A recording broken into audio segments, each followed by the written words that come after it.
কারণে আমি জাল বিছাচ্ছি। আল্লাহ ডাকতে বলতেছে মাকড়সা জেনে রেখে দে, সারা রাত তুই জাল বুনাবি আর আমি আল্লাহ তোর জালে খাবারের ব্যবস্থা করে দেব। সকালবেলা তুই ওই খানাগুলো খাইবি আমার নবীকে ভালোবাসার খাতিরে। জোরে বলা যাবে কি একবার সুবহানাল্লাহ। কিতাবের ভিতরে আছে মাকড়সা যদি কোনো ব্যক্তি খায় আমার নবীর উপরে দরুদ পড়ে মাথার জন্য নবুয়ত কিতাবের ভিতরে আছে খাওয়ার কারণে আল্লাহ তাবারক তাআলা ওই ব্যক্তির জীবনে ক্যান্সার রোগ দিবে না। জোরে বলা যাবে কি একবার সুবহানাল্লাহ। আর একটা কারণ মানুষের ক্যান্সার হচ্ছে কি কারণে? এই যে একটা সেট বাড়াইছে হাড়পাট, কি বার জরগন কি বার হাড়পাট মানুষের কেন ক্যান্সার হচ্ছে বিজ্ঞান প্রমাণ করেছে। আমার ভাইরা ফেসবুক খোদার গজব এটাও আছে, ভালো দিকটাও আছে। ফেসবুকে ভালো জিনিসও পাওয়া যায়, খারাপ জিনিসও পাওয়া যায়, যায় কি যায় না কথা বলেন। এই খোদার গজবটা যদি একটা না 40 দিন যদি মাথার বালিশের নিচে কেউ যদি রাখতে শুরু করে দেয়, ডাক্তার বিজ্ঞান প্রমাণ করেছে রে এই ব্যক্তির ক্যান্সার, মাথায় ব্লাড ক্যান্সার হতে বেশি সময় লাগবে না। কারণ দেখবেন একটা দিন যদি এই জিনিসটা মোবাইলটা মাথার শীতানে রাখেন, সকালবেলা মাথার ভিতরে চিনচিন করে কি করে না। এ সোনার মানিকেরা, আব্বা জানেনা, ভাই জানেনা, রহমাতুল লিল আলামিন নবী বর্ণনা করতেছে রে। এবার সুন্দর করে মাকড়সা ডাক দে বলতেছে আল্লাহ তোমার বন্ধুর উম্মতের কি উপকারে আসতে পারবো। আল্লাহ ডাক দে বলতেছে যখন কোন কবর মানুষকে কবরের উপরে সুন্দর করে এবার মাকড়সা জাল বুনাবে, মনে রাখো ওই লোকটা জান্নাতি। জান্নাতি জোরে বলি একবার সুবহানাল্লাহ। আল্লাহুম্মা সাল্লি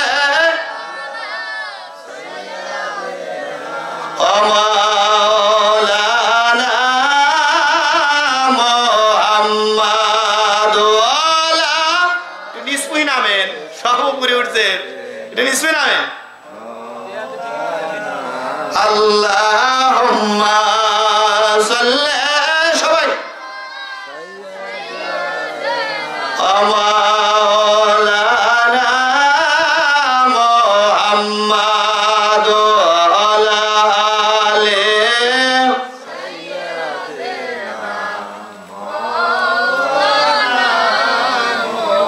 যে আয়াতটা বলছি লা তাকনাতুম মির রাহমাতিল্লাহ, কথা বলবেন না, দিকে লক্ষ্য করুন। লা তাকনাতুম মির রাহমাতিল্লাহ, বান্দা জীবনে যত গুনাহ করো না কেন মাফ করনেওয়ালা কে? আল্লাহ। জোরে বলেন মাফ করনেওয়ালা কে? আল্লাহ বান্দার জীবনের গুনাহগুলো মাফ করে দিবে, কিন্তু শর্ত হলো খাস দিলে তওবা না করলে তার জীবনের গুনাহ মাফ হবে না। এদিকে লক্ষ্য করুন, একটা যুবক দুইটা হাত উঁচা করে মালিকের দরবারে চোখের পানি ছেড়ে দিয়ে কান্দে, আল্লাহ তুমি আমার জীবনের গুনাহগুলো মাফ করে দাও, আল্লাহ তুমি মাফ করে দাও। খলিফা হযরতে ওমর ফারুক দাঁড়ায় বলছে জীবনে কোনোদিন এরকম কান্নাকাটি দেখি নাই, এই যুবকটা কেন চোখের পানি ছেড়ে দিয়ে কান্নাকাটি করে আমি বুঝি না। এ যুবক কান্নাকাটি করো কেন? বারবার যুবকের কাছে হযরত ওমর এবার বলার পরে যুবক ডাকতে বলছে ওমর রে তুমি কি আমার জীবনের গুনাহ মাফ করতে পারবে? ওমর বলো। হযরত ওমর ফারুক চিন্তা করল আসলে সঠিক কথা বলেছে, কেউ কি কারোর জীবনের গুনাহ মাফ করতে পারবে? জোরে বলে আল্লাহ ছাড়া কি কেউ পারবে? আল্লাহ ছাড়া পারবে না। সোনার মানিকেরা, আব্বা জানেনা, ভাই জানেনা, এই যুবকটাকে বলছে যুবকরা আমি তোমার জীবনের গুনাহ মাফ করাতে পারবো না, কিন্তু একটা লোকের কাছে যদি যুবক তুমি চলে যাও, হে যুবক এই লোকটার কাছে যদি তুমি চলে যাও, মনে রাখো ওই লোকটার দুইটা হাত আল্লাহর দরবারে তুলতে তৈরি, তোমার জীবনের গুনাহ মাফ হতে দেরি হবে না। জোরে জোরে বলা যাবে কি একবার মারহাবা। যুবক চিন্তা করলো সঠিক কথা বলেছে, আমি যদি ওই লোকটার দরবারে যাই, ওই লোকটার কাছে যদি আমি যাই, আল্লাহ যদি আমার জীবনের গুনাহগুলো মাফ করে দেয়। এই যুবকটা কাঁদতে কাঁদতে হযরত ওমরের সাথে রওনা করলেন। রওনা করার পরে রহমাতাল লিল আলামিন নবীর দরবারে চলে যায়। জোরে বলা যাবে কি একবার মারহাবা। ইয়া রাসূলুল্লাহ, ইয়া হাবিবাল্লাহ, হুজুর আমি আপনার দরবারে আসছি গো নাইব আল্লাহ হুজুর, আল্লাহ কি আমার জীবনের গুনাহগুলো মাফ করবে না? আল্লাহর হাবিব সরকারে দো আলম নবী ডাকতে বলতেছে, হে যুবক, বলো বলো কি এমন গুনাহ করেছো যে গুনাহ করার কারণে আল্লাহ তোমার জীবনের গুনাহ মাফ করবে না? যুবক কোনো কথা বলে না, যুবক চোখের পানি ছেড়ে দিয়ে কান্দে। যুবক ডাকতে বলে, ইয়া রাসূলুল্লাহ, হাবিব আল্লাহ, আমি যে আপনার সামনে আমার গুনার কথা বলবো, আমার বলতে ভয় হচ্ছে, আমার বলতে ভয় হচ্ছে, কারণ আমি আপনি যে গুনাহগুলো করেছি আমার আব্বার সামনে, আমার ভাইয়ের সামনে যদি আল্লাহ এই গুনাহগুলো দুনিয়ায় তুলে ধরে, আমাকে আপনাকে কাউকে কি কেউ সম্মান দিবে? জোরে বলেন, সম্মান দিবে?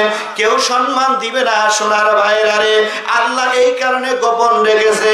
এই যুবকটা চোখের পানি ছেড়ে দিয়ে রহমাতাল লিল আলামিন নবী দুইটা পা জড়ায় ধরে বলছে, ইয়া রাসূলুল্লাহ, ইয়া হাবিবাল্লাহ হুজুর, আপনি মেহেরবানি করে দয়া করে একটাবার আল্লাহর দরবারে হাত তুলুন। আল্লাহ যদি আমাকে মাফ না করে আমার জীবনের গুনাহ মাফ হবে? আমার মাফ হবে না। আল্লাহর হাবিব বলে, যুবক বলো বলো কি গুনাহ করেছো?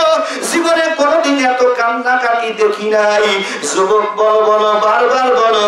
যুবক বারবার রহমাতাল লিল আলামিন নবী দুইটা পা বুকের সাথে জড়ায় ধরে বলে, ইয়া রাসূলুল্লাহ, ইয়া হাবিবাল্লাহ হুজুর, আপনি দয়া করে হাত তুলুন। বলছে, যুবক রে, তুমি আমার পাটা ছেড়ে দাও, পা মোবারক ছেড়ে দাও রে যুবক। এ যুবক বলো, গুনার কথা তুমি যদি না বলো আমি রহমাতাল লিল আলামিন নবী কেমন করে জানবো? যুবক চোখের পানি ছেড়ে দিয়ে ডাকতে বলি, ইয়া রাসূলুল্লাহ, হাবিবাল্লাহ, আমি একটা কাপন চোর। কিশোর? জোরে কয় না, কিশোর? আমি একটা কাপন চোর ইয়া রাসূলুল্লাহ, হাবিবাল্লাহ। আমার জীবনে কতশো মানুষের, এক নয় দুই নয়, 482 জন মানুষের কাপন চুরি করেছি। আল্লাহর হাবিব ডাকতে বলতেছে, এ সাহাবী, চলে যা চলে যা, যে মেট্টা ব্যক্তিদের কাপন চুরি করেছিস ওই সব বাড়িতে যে ওই অভিভাবকের কাছে মাপ চা। এ যুবক, আল্লাহ চাইলে তোকে মাফ করে দিবে, মাফ করে দিবে রে যুবক। এই যুবক তারপরে আবার কান্নাকাটি করে রাসূলের পা জড়ায় ধরছে, ইয়া রাসূলুল্লাহ, হাবিবাল্লাহ হুজুর, না না, এখানেই শান্ত হন না হুজুর, এখানেই কান্ত নাই। আমি একটা কাপন চুরি করতে গিয়ে 6 মাস পরে আমার কলিজার টুকরা বিটি অনাহারে রয়ে গেছে, আমার কলিজার টুকরা স্ত্রী অনাহারে রয়ে গেছে, খানা দেব সেই খানাটুকু নাই। হুজুর, এই মদিনাতুল মুনাওয়ারায় 6টা মাস ধরে একটা মানুষও মারা যায় না। এই যুবতী যখন মারা গেল, ইয়া রাসূলুল্লাহ, ইয়া হাবিবাল্লাহ হুজুর, আমার মনে শখ হলো এই কাপনটা মেয়ে মানুষের কাপন বেশি, মেয়ে মানুষের কাপন বেশি, কারণ পুরুষের হলো 3টা, মেয়েদের হলো 5টা। এই 5টা কাপন আমি চুরি করে মদিনাতুল মুনাওয়ারার বাজারে বিক্রি করে দেব হুজুর। আমি কবরটা খুঁড়লাম, কবরটা খোঁড়ার পরে আমি কাপন 5টা কাপন, ইয়া রাসূলুল্লাহ, হাবিবাল্লাহ, আমি ওই মেয়েটাকে উলঙ্গ করে কাপন নিলাম। ইয়া রাসূলুল্লাহ, ইয়া হাবিবাল্লাহ হুজুর, দরুদ পড়ি আল্লাহুম্মা। হ্যালো, কে কে? ওয়ালা আলে সাইয়্যিদিনা, আমার শাফায়াতের কান্ডারি রাসূলুল্লাহ, আমার ফুলসুরাতের কান্ডারি রাসূলুল্লাহ, ইয়া মুহাম্মদ মুস্তাফা নবী সাল্লি আলা, ইয়া মুহাম্মদ। সবাই, আমার শাফায়াতের কান্ডারি রাসূলুল্লাহ, আমার ফুলসুরাতের কান্ডারি আল্লাহ, ইয়া মুহাম্মদ মুস্তাফা নবী সাল্লি আলা, ইয়া মুহাম্মদ মুস্তাফা নবী। কেউ বা বলে নবী বাবারি বাবা, কেউ বা বলে নবী কাবারি কাবা। জোরে বলো নবী কি মারহাবা। সে যে নয় সে বাবা, নয় সে কাবা, রাসূলুল্লাহ, সে যে নয় সে বাবা, নয় সে কাবা, রাসূলুল্লাহ, ইয়া মুহাম্মদ মুস্তাফা লিয়ালা, ইয়া মুহাম্মদ মোহাম্মদ মুস্তাফা নবী সাল্লি আলা আমার শাফায়াতের কান্ডারি রাসূলুল্লাহ আমার ফুলসুরাতের কান্ডারি রাসূলুল্লাহ ইয়া মোহাম্মদ মুস্তাফা নবী সাল্লি আলা ইয়া মোহাম্মদ মুস্তাফা কেউ